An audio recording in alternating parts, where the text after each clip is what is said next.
evening and welcome to the Laughing Monkey Music Show. We have Angry Anderson. How are you? Good, good, good. In fact, regardless of what you may have heard, I love saying that, right? Because it's like, remember, I can't remember who's responsible for the saying, but I love it. Like the rumors of my demise are greatly Nice. exaggerated. Yeah. You remember that one? Yeah, I don't know who said that. I fucking love that because, like, at 76, it's kind of like, and there's so many, unfortunately, I mean, there's so many every now and again on Face Fart, there comes up a list of people we've lost last year or this year. And it's always Right. towards the end of the year or in the first few days of the new year. So it's been very topical in recent days. And the amount of people that we lost in 23 was just so saddening. But then again, what it demonstrates and what it illustrates all too vividly, and quite rightfully so, is that nothing lasts forever.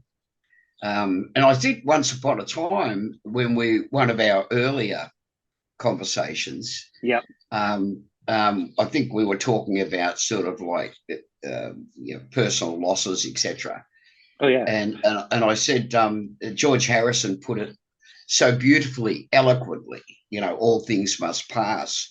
And which I love that album anyway. I mean, I love anything any of the Beatles did and the Beatles. So I love that interview just recently I saw with Ringo Starr. And he said, Oh, in 8 years, they did so many albums. And he credited Paul McCartney as being the driving energy behind that because he said he loved writing and he loved yep. the studio and he said I don't think his motivation, Starkey said this, so Ringo said this, he said I don't think Paul's motivation was to create history or posterity, but he said he said what I'm realized now, he said, because I'm lazy, and he said John was lazy, and he said and Paul was this sort of obsessive driving Yeah. force of creativity, but also of product creating. Like having this. He said, like, words to the effect that they wrote far more songs or had ideas than they ever got into song form, and some of them, those ideas are coming out now. But well, anyway, getting back to the point, what he was making, the point, which is really relevant to me at the time, because like 26, that's the finish of the Tats, because it's 50 years, and dealing with medical sort of issues this year. So there's a there's a, there's these different components, if you like, to remind me constantly of all things must pass, of the Yeah. passing of time, and and the relevance of your history for a start, but also the relevance, more importantly, of living in the moment and living for the day, and doing what you can now, and to make a difference or to create or bring into being something. And it can be like songs, like in the Lennon McCartney, Harrison, Starkey sort of situation, or any band for that matter, but also in the relevance that the individual needs to understand and appreciate in the simplicity of what they would normally maybe sort of think, well, I don't lead, compared to David Bowie, I live a pretty boring existence. Well, I wouldn't say boring. That's not a word I would choose, but I would say David Bowie was an extravagant manifestation of Yeah. how extravagant a life can be, right? So Jimi Hendrix was, to all the greats that have passed on. But so, I mean, when you look at some of our historic figures and the contribution they've made, politicians and whatever, I'm just reminded by, because a couple of weeks ago I went and saw Napoleon, and which is a fantastic movie. I saw him too. I saw it too. And having read a lot about Napoleon over the Yep. years, because you know, as we've discussed before, I'm fascinated by history, and a lot of our history is contained within what we call the European continent, if you like, or the continent of Europe. Yeah.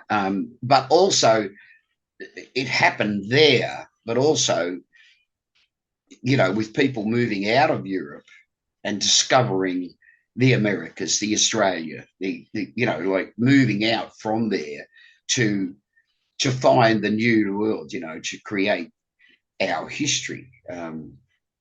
Yeah. Anyway, I'm just reminded of Mortality, constantly these that. immortality. Yeah, absolutely. And it's like when earlier on in, well, in the middle of last year, when my medical issues came to you know, a cruciality, if you like, or Hmm. like, well, we got to deal with this now.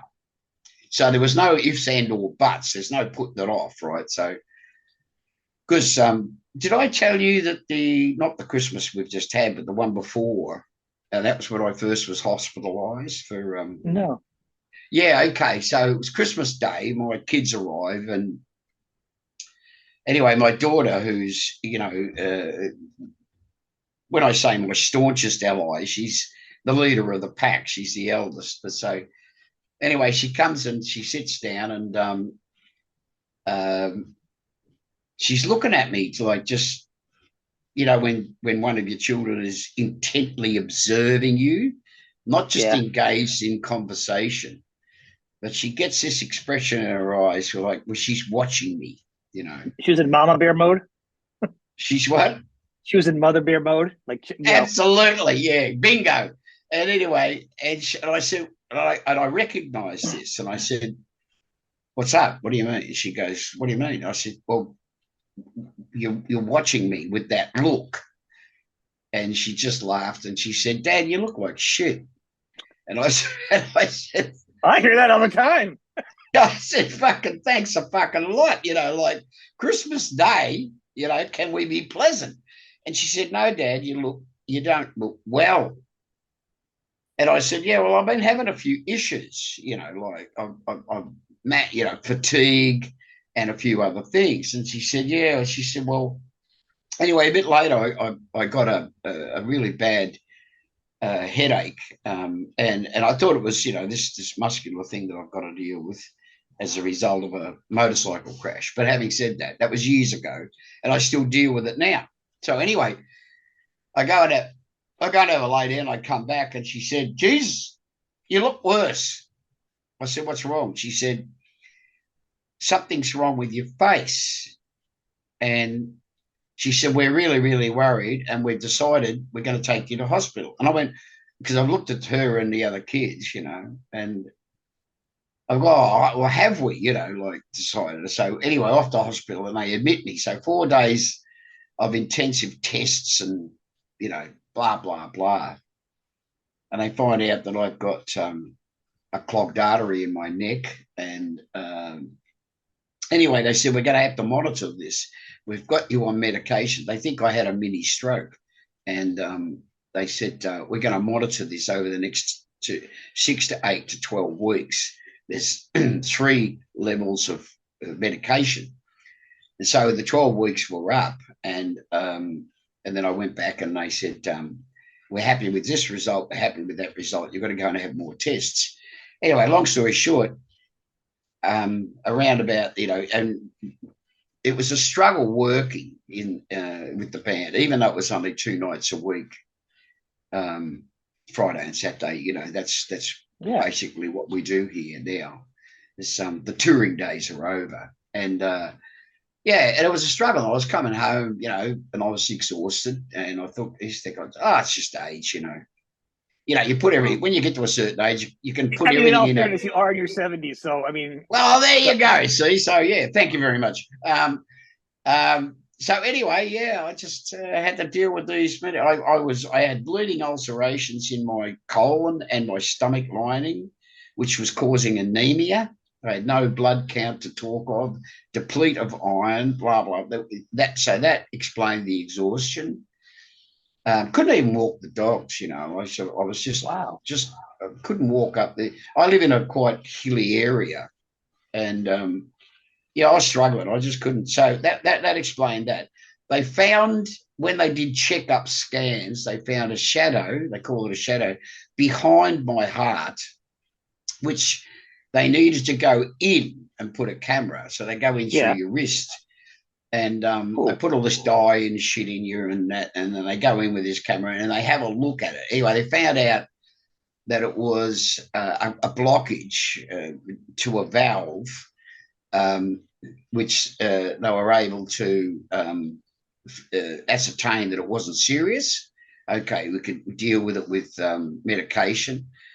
But the other thing was this: I got this huge scar that goes from here to just the top of my chest. Um, there was a blocked artery, and they said, "Well, we're going to have to put a stent in there." So, but we had to get rid of the other procedures first. Oh, okay. So I was stable enough to have this, because it was fairly major surgery. Anyway, when they got in there, they decided. He did warn me. He said, if we get in there and it's bad, we may have to take it out, and it may affect your vocal cords. And there's a 20% chance that you may have a stroke because of it. And. But I Oh said, God. well, yeah, really. So this is all the good news. So I said, how about fuck it? How about we don't do it? And he said, well, you don't really have an option, because if you don't, you will have a heart attack because of the clot, or you'll have a stroke. And he said, and if you have a stroke, you might end up being a vegetable. And you can't But say you when will, anyhow, so your odds are better to say it. yeah, yeah. So he said, you got odds that you are on your side. So I went and had the surgeries, and so we lost the second half of our work calendar for last year was, and we still don't know if the vocal cords are going to be 100% to what they were. Like he said to me late last year, I had my last appointment, and he said, your speaking voice sounds exactly the same. He said, so Yeah. that's very encouraging, but it's not a guarantee. So um, we're gonna start doing some demos soon. So that's going to be interesting to see if it's changed at all. Have you Uh, sang it all since then? Like tried it too and worked it? just around, like just around to the sound system. But he said, don't push it. Give it as much time To to heal. heal as possible. You know, like there Wow. was nerve damage, and which has all got to do with the whole thing, and it's still now. Like when I shave around the scar, like this side of the scar or that side of the scar, and down to this part of my throat, there's no feeling there. And he said Cool. that may come back once the nerves find one another and reconnect. Um, but if they don't, then it'll be. He said you just have to be careful shaving. So. But yeah, so it's going to be interesting to find out. The only thing that I'm worried about is that he said he had no idea who I was or what I did, and his receptionist enlightened him to what I Yeah. did or who I was, so to speak. And and he said, like she said, gee, like I understand now your style of singing. He said, how long do you work? I said, well, we only work, unless we do Europe, we work 5 or 6 nights a week for 6 weeks. And he said, well, the only thing I'm concerned about is endurance. But the only way we can find that out is to have a go. So interesting, isn't it? Well, first off, I'm glad you're better because when I heard you weren't feeling good, I was concerned, as a lot of people are. You can't push it. I think you Thank should you. start off slow. And well, I'm happy you're doing good, and thank you for sharing. I mean, it's one person that can have a scar, scarred for life, and actually have a scar.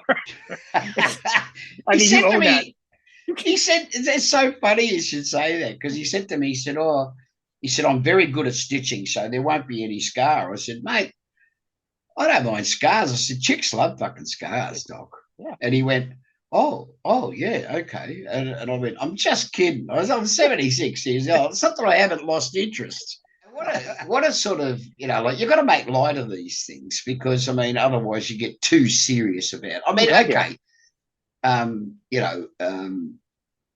it's like knowing someone, and one of my best mates, who's one of the closest human beings, male, that in my life has ever been. He was with me in all the. He started off working in the crew, and then he ended up being our driver because he's a very competent driver because he spent all his younger years stealing cars and A good resume piece.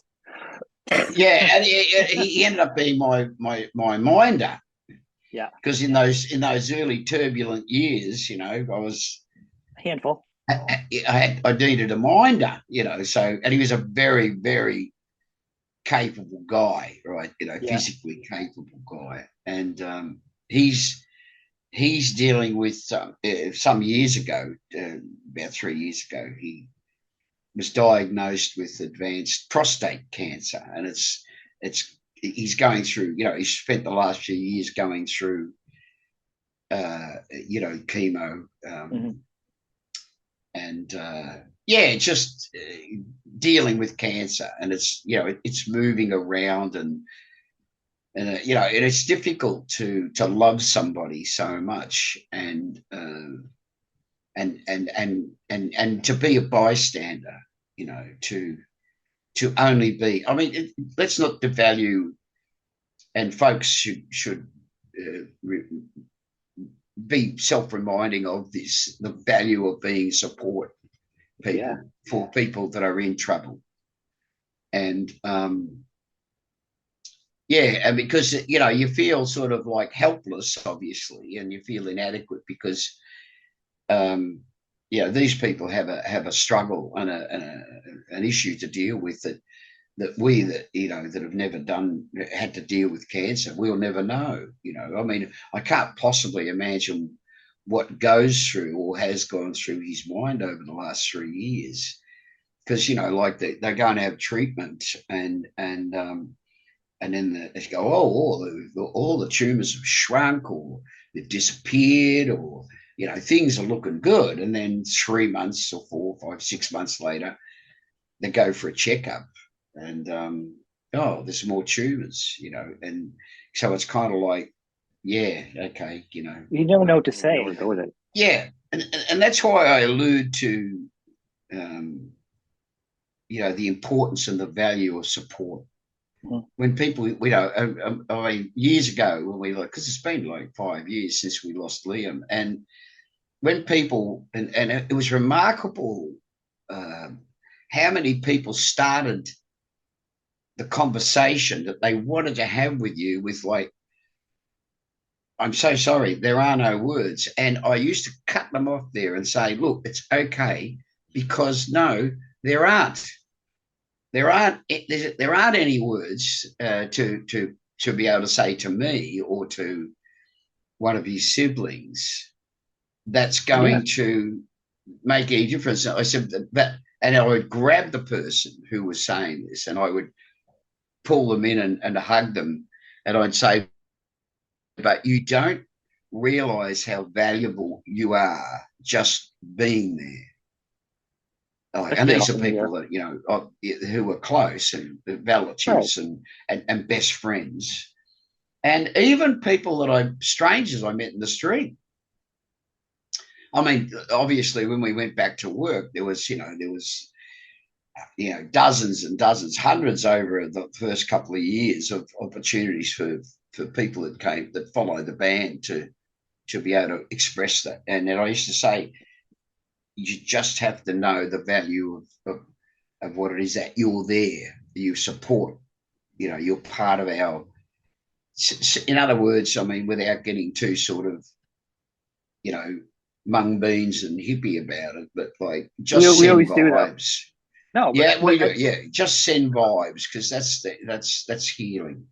let me. But here's something that I never know, and Mm. because when I when we first started talking, you shared with me, I didn't know what to say. See, I feel like you want to acknowledge things, but then again, I'm the kind of person sometimes maybe I wouldn't want to have to talk about it to somebody, not because I'm ignoring it, just because I want to break from it. So I never know when you first see Yeah, that person and yeah, something's happened, do you approach it yeah. or do you pretend it's not a big thing to you? Like that big thing, but so you don't do it and they think, geez, you don't even care.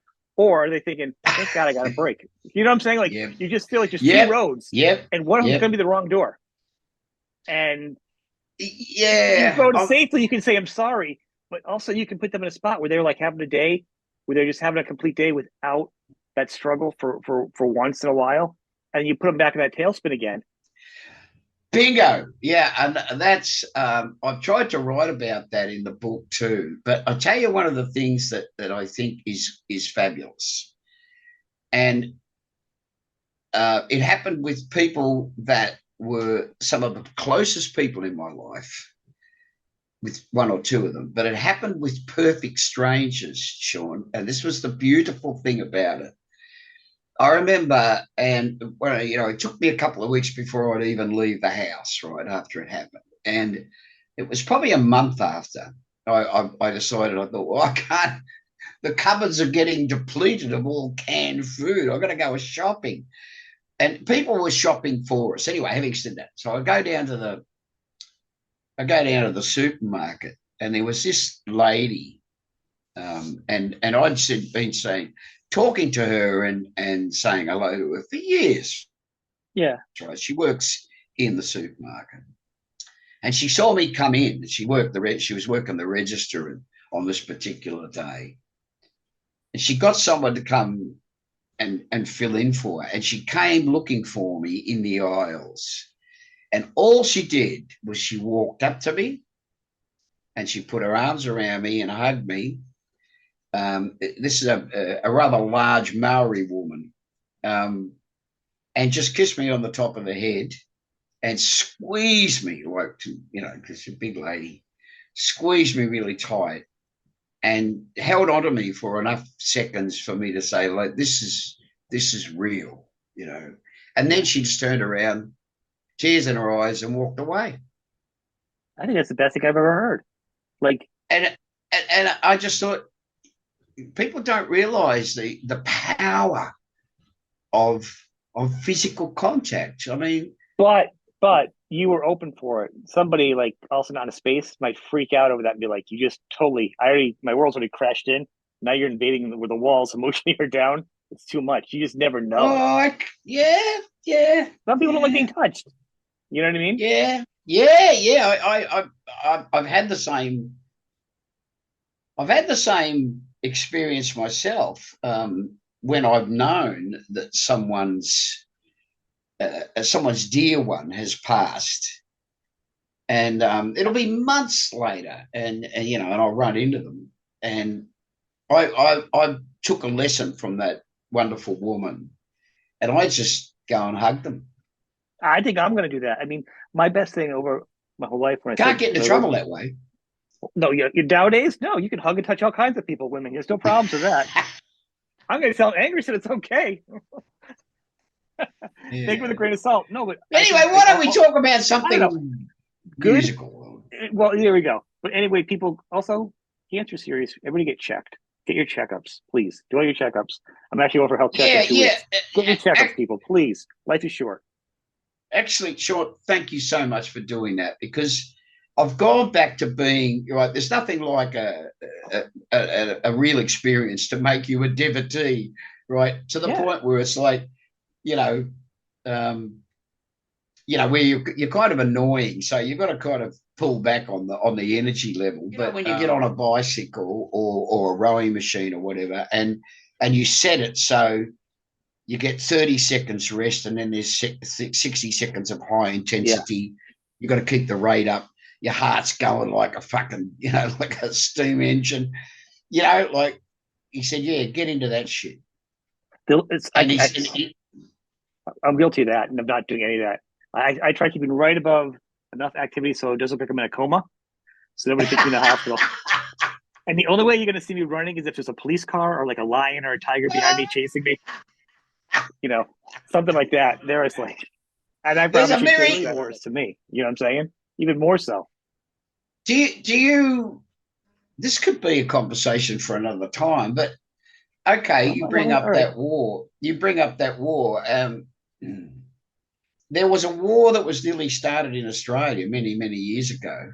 And the reason that I chose Southern Stars as a title for our gigs last year, and we've rescheduled some of those gigs. Well, most of those gigs, 98% of them, to continue. So this, when we go back to work, it's to pick up from where we left Well, you're off, right. because there was a moment in Australian history which is based around, and we've talked about this before, which is based around a revolution that took place down in the goldfields of Victoria. And the first stand, the only time that Australians took a stand against the oppression of England, was at a place called the Eureka Stockade. And there was only hundreds of miners, but there wasn't just miners. There was people, because it really was the reason that they stamped it out so violently, and so, so they just butchered people for weeks, if not months, after it happened, because they wanted to. Because it was the beginning of Australia's Independence. It War was of the first. Independence, I think and it stands for, that I agree with you. I they'd mean, I think, learned. Well, the thing about it is that they'd learnt their lesson from America. They learnt that when a militia, so to speak, says, like, wait a minute, pardon me, if you are governing us well, we might be able to argue, say, on the floor of Parliament, for the case for our independence. right. But when it's a repressive, right, and there's no doubt about it, that in both cases there was a repressive military or militarized force to suppress the growing nation. So it's kind of like you give birth to something, or you help give birth to something, and then you don't want it to grow to its full potential, so you try to contain it. That's the way I've looked at the War of Independence in America and other places, like through Europe. Certainly in Australia, I mean, what they were stamping out was the spirit of what we're trying to fight ideologically now around the world, is to retain the spirit of freedom, of a man's right to personal freedom. So not to be governed by censorship of what we can think or what we can say. And that's what happened at Eureka. And that's the reason that we wrote that album, the Southern Stars album. Mm-hmm. And the spirit behind it was, it's like on Blood Brothers, is that the track 1854, and because that's the year it happened, Eureka Stockade. But the reason that they repressed that movement so violently was because they couldn't have the spark, as happened in America. Someone lit the flame. I love that terminology. I love that romanticism. Lit the flame of freedom. And up until some years ago, getting back to my opening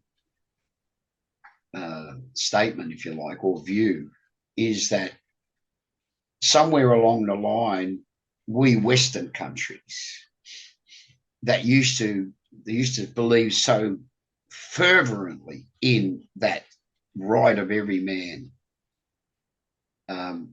we allowed the media, the things that educated us or swayed our opinion, like film, books, television, obviously, when it arrived, we've allowed that to diminish us as people.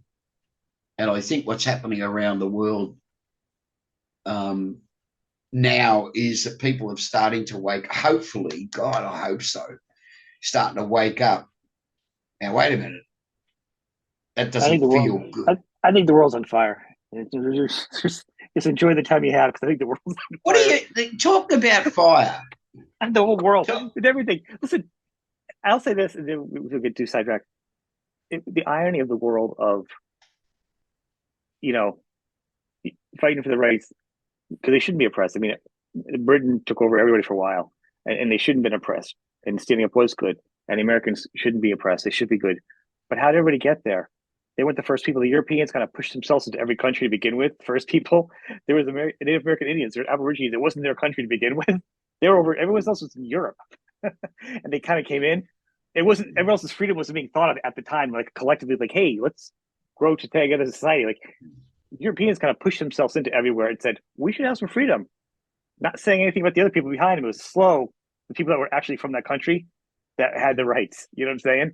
Which is kind of ironic to me, sadly. You know what I mean? Okay, playing the devil's advocate, historically speaking. Yeah. And I remember watching a doco years ago about the breakup of the land masses. Right. Now, at one stage, there was a land mass. Yes. And then that was millions of years ago. And because of ice ages and because of volcanic blah, blah, blah, certain cracks appeared, which I think is what's happening today. Now, whether it's caused by HAARP or whether it's caused by natural progression, it's happening. And it's changing the climate. Yes, it is. And it's also changing the physical face.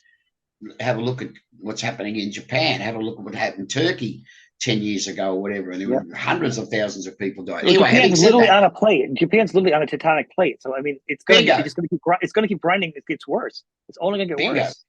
Bingo. So go back to that time, and there was people used land bridges to go from one place, right? Because there weren't countries in those days, right? So roaming tribes moved into this lush valley, right? Now you got to remember that in those times there weren't as many primates, right, or ancestors of ours roaming around anyway, right? Hundreds of thousands, maybe a million worldwide. They don't know, but they're just assuming, like they're putting a compositive picture together. So if you came across, and this is a hypothetical situation. If you came across a valley, you looked down on this valley and said, well, fuck it, have a look at it. There's water there. There's lots of trees. We can actually see animals moving. So there's food. So you go down into the valley and all of a sudden, whoa, wait a minute, there's somebody else here. Yeah. So there's two options. You either join together or you push them out. Or, well, there's three options. You can push them out, tell them to fuck off, because there's more of us.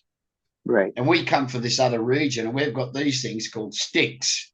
And if I hit you with this stick, you're not going to like it.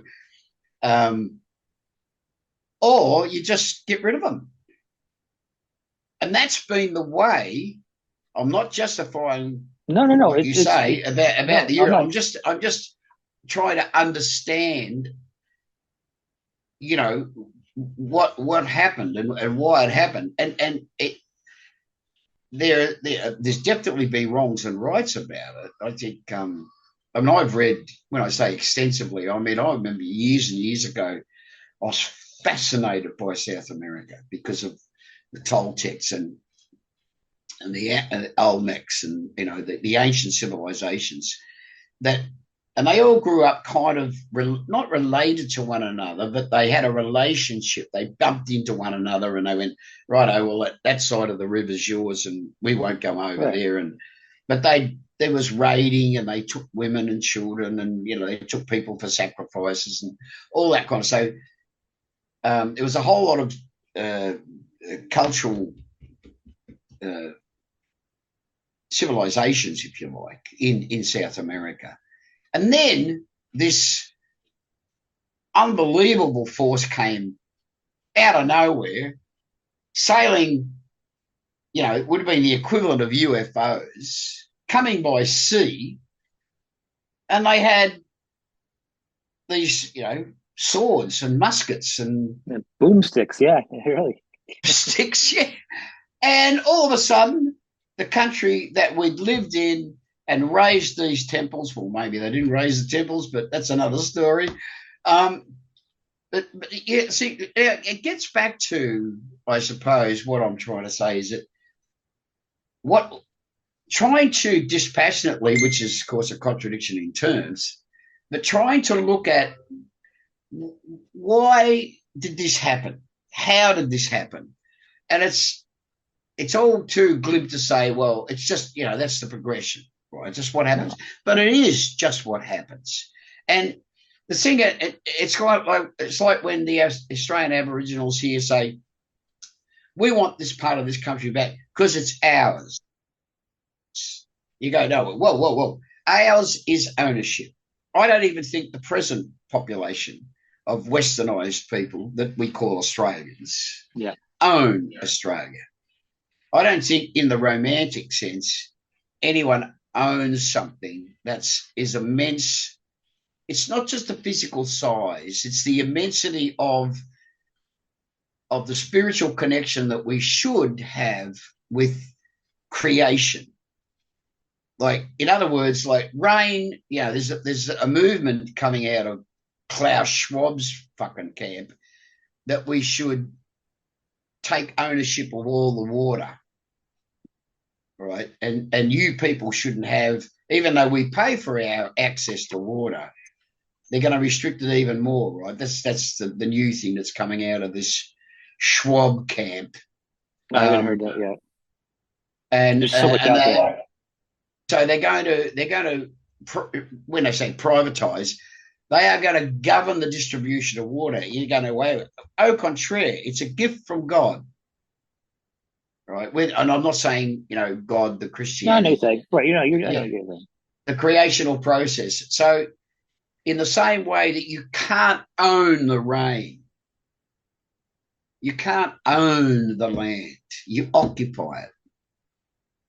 That's my view. And I think what happens is without the Europeans moving into what we now call the Americas, without them moving into Australia, there would have, if it hadn't been predominantly the British first and then this mass migration from Europe, which happened here on a much... Well, France had half of Australia too for a while, and then Sweden was trying too, I think, didn't they? It was like France, Sweden, and Britain all had half of Australia at the beginning, though. I think that's how it first started. Before they even got here, and they'd sort of drawn a line down the centre of Australia, or what they imagined Australia was from the fragments that they'd mapped, and it was called New Holland, historically, because one of the first explorers to come to get off the boat onto the land was a Dutchman. And in fact, Tasmania, which is our island state, for many, many, many, many years was called Van Diemen's Land, after a Dutchman, Van Diemen, who explored it. And this is, I'm generalising here, but it was called Van Diemen's Land. And then it became Tasman because Tasman mapped it and realised that it wasn't joined to Australia and blah, blah, blah, whatever. That's, again, generalising. But, I mean, the brutality of occupation is historic. And it's happened in small pockets, like when a tribe has discovered, there's an ongoing debate about the Maori people when they first got to one of the islands, that we know as New Zealand. I mean, there's a North Island and a South Island. Right. And they got to the island that they predominantly populated first, and then they moved to the second island. And there was a people that were already living there. Now, all of a sudden, they just disappeared. And people are going, well, what happened to them? Now, the old joke was, well, we ate them. Because the early Maoris were purported to be cannibals. Now, that was that's historically sort of, you know, No, that's not the whole story. No, no. it's a But good what I'm story. saying, well, you know, they used to get I a get laugh it, but out of it. it's a deep slot because I mean, you can't give back people generations that have been there. You can't give everything back because life has gone on too much. But at the same time, Yes. when you say, but like Australia was, everybody got the property. A lot of people in Australia initially got there by being squatters. That's where squatter came from. You know, by being squatters long enough, the government gave them property because they were squatting. So the Yep. way that property was even doled out in Australia was different. Whereas in America, we just kind of took flags and stuck it there and moved tribes and children and off the lands. You know, but at the same time, I Well, mean, that happens here you can too, say Sean. right. So I'm saying you can't say like, well, I mean, I think the land is for everybody. You can't give back to them, but you can because are you going to have anybody's going to knock on your door and you got 20 people living in your house all of a sudden? You're like, no, it's my No. property. It's my land. There is Mm. a fine line where people like to draw lines and it's a mess. Absolutely. And Absolutely. there's no good way. It sucks for everybody involved is what I'm saying. I mean, it just, Yeah. I basically, I was just getting the irony of saying one group of people, and I can talk for my own country, saying we need freedom, but we're also going to push these people that you literally took all their good resources and moved them to a bad spot. We're going to tell you we want freedom. At the same time, we're going to treat somebody else less than us. There's a horrible irony there, you know, when it's always I happened. I we just had, you'd be aware of the Yes No campaign, and uh it was a resounding victory. This obscenity that's happening in America about the war on beekeepers and honey, the war on people who produce raw milk, people who are growing Seeds, all GMO, the seeds, they're the worst. all Farmers, that. I mean, seeds grow, a genetic seed blows into a farmer's land and they get sued because it was, you know, a copyright on a seed or something. And they're like, I didn't buy it. It blew to my land. Like, and they get in trouble for it. How do you yeah, protect but from that? that was planned, Sean. Oh yeah. I know that. I'm saying that's just insanity to me. I That's mean, insanity. I saw this. I saw this thing on Google Tube the other day about these people who were growing food, and the agents came in the middle of the night with machines to plow up their food. Acres and acres and acres of supposedly organic grown food. The world's on fire, Angry. The world's on fire. That's what I'm saying. That just makes no Let's sense. let's cover. Let's go. Righto. Why don't you and I get into real trouble next time We will. and talk about the grand conspiracies? Okay. Because when I defend myself, they go, "Oh, Andy, you believe every conspiracy?" I said, "No, I don't. I don't believe. I entertain my stepfather, my grandfather, and the two eldest boys in my biological father's family were all Masons. Mm-hmm. Now, Colin, my biological father, he didn't become a Mason. Well, no, he did, as far as I know. He took the oath, Yep. but he wasn't a practicing. It was a way of, it was networking in those That's what I days, did. That's right? what actually I still technically I guess I am. Like I'm still Yeah, kind of Catholic too. I guess I don't know when I said baptized. You know what I mean? You like you did the work, yeah, but you're done. yeah. Well, the thing about it is, it's like all levels. As it gets up in the pyramid, the stuff on the top three levels, they know stuff that the bottom, the middle, and the bottom don't ever know about. No. And the way that they can keep lodges at the ground level. And Bert, my stepfather, I'll leave you with this. It's just a personal thing. He married my mother, and gave her the happiest years of her life. Now, he was a Mason. He gave up his masonry. He went to the lodge and said, "Look, I can't. I'm marrying a Roman Catholic. She's going to get excommunicated because she's marrying a Oh yeah, yeah. Mason." Um, um, and they've petitioned for that. It took years, and they annulled the marriage and they excommunicated her. So that he left the lodge because he took an oath for the rest of his life. So that's enshrined, right? So he was a Yeah. Mason till the day he died, but he didn't practice, and he was given leave not to, because, as he said, he got into the lodge when he was a very young man because of the wonderful work they did within the community. Yeah, that's what I did. And that's why the ground level of masonry, right up to probably the middle, works, because it's about goodness. It's like the Salvation Army. Exactly. They're there to help people. They We were network. They helping. help. Yeah, we help families every year. Breakfasts. We would help the families. I love that. Absolutely, absolutely. And that's where the practice of it. But getting back to the corruption of power, and that wonderful old saying, absolute power corrupts Yep. absolutely. And as you get closer to the top, and that's where you get these stories about the Illuminati and all that kind of stuff. Now, that may be true, or it may be, again, just another way of distracting us from the real purpose. Oh, there's something going on. I don't know what it's called, but there's other stuff going on. There's a You lot know. of, yeah. I mean, and I think some people now are starting to wake up that it's kind of like history. I don't know what your view is on history. You know how they say there's some people on Google Tube that say our history's false. So people have said, well, which bit? And they go, all of it. Food for thought. Subject for another day, Sean. Yeah, sure. And I'll say this: societies, if it's a real secret society, I think the real ones out there, we don't know about them. That means they're successful. The Illuminati, Bingo. not that they're successful. Masons, they're out there. They're advertising on commercials, not what we're thinking. The ones that we don't know about, I mean, maybe the Bilderbergers and stuff like that. You start getting the politicians, but for the most part, you don't know what's going on because No, that's how good they are. That's what it goes no. down to. Period. Yeah. And by the way, people that are listening, angry actually does music sometimes.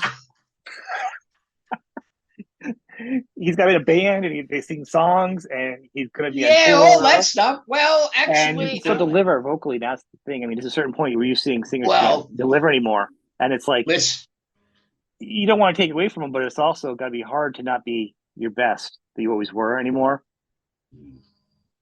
You know, yeah, well, hopefully, going back to the start of the conversation, let's watch this page. Let's just wait and see, because very soon it's going to be the test. I mean, I'm just glad you're okay. thank you, I Sean. got the Thank you. records. I'm just glad you're okay. Like if you didn't sing Thank you. professionally again, I'd be just happy just to talk to you about history. You know what I mean? Well, we'll do Talk. that anyway. It's totally different with you. It's Oh, not the oh, same talking to oh, people. It's different with you. oh. Sorry, mate. I don't, No, because we talked before about Napoleon, which is a fantastic movie, folks. If you haven't seen yeah. it, go and see it. Um, No um, Hollywood ending though. It's actually like real life. There isn't a Hollywood ending. So don't be expecting some kind of glamorous tie up loose ends. It's history. They're literally it's history. And it's shot yeah, beautifully. that's what happened. And Right. I love Harkin. Um, however you pronounce that word, I Yeah. don't know, but I mean, fuck, he's like a handful of actors that just over the years I've just sat back and just fucking gone, how good are these guys? Like, and they We are big Hollywood actors. They're right up there, but they're not your De Niro's and your fucking, all those kind of people. But anyway, getting back to, I'll leave you with this. One of the actors who is one of your biggest Hollywood actors, I can't remember the name of the movie, but it's called something something Moons, and talking about the occupation of Indians' land, or American Oh yeah, yeah, yeah. indigenous land. I saw that. I saw that. DiCaprio's movie. DiCaprio's in it. I saw that. That's a good movie. It's sad, but it's Oh, really good. So you saw it too. See what I'm saying? oh, We could be going to matinees together if we were closer. oh, there's still We would be time. we would be movie There's, buddies doing it. I know what I'm there, saying? there was still time. I know. I FaceTime. We'll have a I little got to cameras with us. just got to save up enough fucking money to get over there. Have visas I to know, get. We've had, right? over the last 4 or 5 years, we've had 2 tours booked on paper, and we just can't afford the costs. And neither can anyone there, because they're just club tours. You would need But somebody like a big act like a Guns N' Roses to foot the bill to make it worth your while financially. Any band would. You'd need a bigger support act to bring another country over. Another, that's just the reality of money. Yeah, yeah. It's getting that way. Like we didn't tour Europe last year, and we're not touring Europe this year. And if things go the way they're going, then they're only going to get worse. We won't tour again next year either. I And know. that's tragic. I mean, because like we've got this history. I mean, we've got a history with America. I mean, it's been a long time, but we still have this history, and it's kind of like I said, the end is in sight. So it's a foregone conclusion, and it's kind of like I'd just like to tie a ribbon around that. Just go back one more time to say thank you for that support to America. Like Got to get listen, you over on an airplane. We guys are sitting on crates of chickens and stuff. Just something to kind of slide you in, like some Indiana Jones thing where you're flying in and no one knows. Drop well, you off. um, our new guitar player Ronnie Simmons, who's over there at the moment. I think he's back playing with the Pussycat. I think it's too. Yeah, because I talked to a lot of those guys. Yeah, it's he'll be back soon. But yeah, we were sitting. He and I and Mick, our slide player, we were sitting here some weeks before Christmas. Just going over the tune, like some of the tunes that we're selecting to work on. Right, the stronger musical structures, and just bouncing them into shape. So we think that's a strong enough structure now.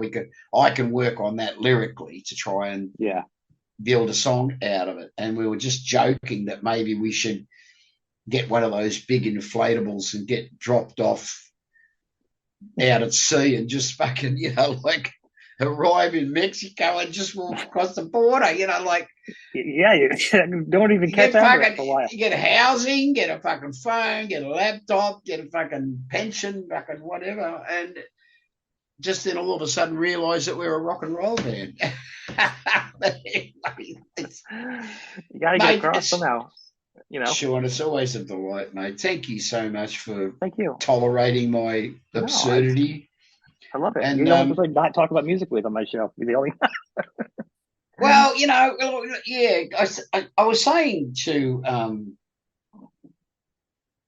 don't know who I was saying to. I said, but we talked about like in those first couple of episodes, a lot about the earliest or my earliest influences, and Yeah, when you said before about, and this is what Richard, going back to what Richard said, he said, look, we should do something. He said, I should do something. And he was saying we should do something for at least a couple of years, but go back to those roots. yeah. That could be awesome. And yeah, that when we talked in those early episodes between you and I about those early influences, the Faces type band that we talked about, that's what I've talked about with Richard and a few others. And yeah, just to sort of like, I tips me hat to to the contribution that the Motown music made, and the blues singers and that made to me. That's what got me started. Right. And I'll leave you with this. I saw a documentary over the whole getting up to the holiday period. My son signed me up to a new movie thing. I think it was Disney, and I saw this fantastic documentary. You'd be aware of it. It was The Other Woodstock. Okay. Yeah, I saw it. Yeah, It was like I thought you were going to say George Harrison's one. I think it was the George Harrison one. That was a good oh one too. no, cried all the way through that. But having said that, it was held over a couple of days. It was in the park. They documented it, and it was all Tumbler Motown type bands. Yeah. Can you? What's the name of it? Can you know? I don't remember the name of it. I'll be able to look it up. But Yeah, I want yeah. this. There's two things. I want to have it. I want to see it again and again. It was just one of the most amazing musical experiences. I sat there watching this thing and just I was in tears. The music was so fucking amazing. And but yeah, there must be a way of getting the sound. I'll watch it again just to go through the credits. But there must be a soundtrack. There's got to be. I'll have to look it up after we get Oh, done talking. I'll look it up. thanks, See mate. Thank if I you. can figure out. Yeah, But I think yeah. I thank you for your time, man. every act, every single act that was on that doco was extraordinary. Fucking I'm gonna watch it. I'm gonna amazing. look up and watch it. I love, and that's what I'm saying. And that's actually kind of goes back to with us these discussions. It's not Yeah. about the same stupid questions. Well, for some, I'm not the pedestrian questions. Like I can Google anything about, Well, the Tats, whatever. But yeah, I I want to just, talk to you. It's about like I'm saying. It's where you the human. That's what it's about. You know what I mean? You already answered the questions. Why ask it again? Who cares? You know what I mean?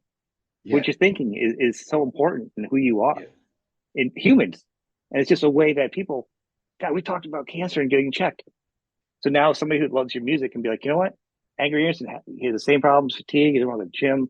Like he's like a human being. Like when you make things digestible for people, Yeah. it's so important. It's such a message that you might walk away. One person goes away and gets checked from this. We won. God, I hope so, mate. Could you imagine that? I hope One so. person gets Oh, saved by that talk. You win at life. So that's yeah. what's important. It's not about anything else, and that's why these talks that we have about everything are so much more than my normal talks. You know what I mean? That's why Mm. it's like it's medicine to me. Like, and I always walk away and feel 10 feet tall. So I feel bad. I'm like, hey, Kat. I goes angry around. I shocked him again. She's like, I don't know, Sean. I think he's not feeling good. He's tired. I'm like, I'm sorry. Like, I'm waiting for a restraining order from her. Don't you dare! Oh my Don't you god. dare! Anyway, Yeah, when it's awesome talking. injustice Yep. becomes law, resistance becomes duty. We, brothers and sisters, we must resist. They can't be allowed to get away with this obscenity, this war on us, our humanity, because that's what they're trying to get rid of, Sean, and you and I know that. They're trying to destroy our humanity. They're trying to make us into something less than God intended or the creational process intended. The creational process intended us to be. We can struggle with these things. We can get it wrong as many times as you like. But the humanity, the fact that we are not programmable, we are Yeah. not controllable. Like we'll obey when we think it's right, but we're not doing it out of fear and blind obedience. We're doing it because we love one another and we're decent human beings. And the greatest station that anyone can aspire to is to be just that. We know that is just be a decent human being. Anyway, until next time, lovely brother. Talk to you soon. Yeah. Love to Let your me know. family. Thank you. Thank you.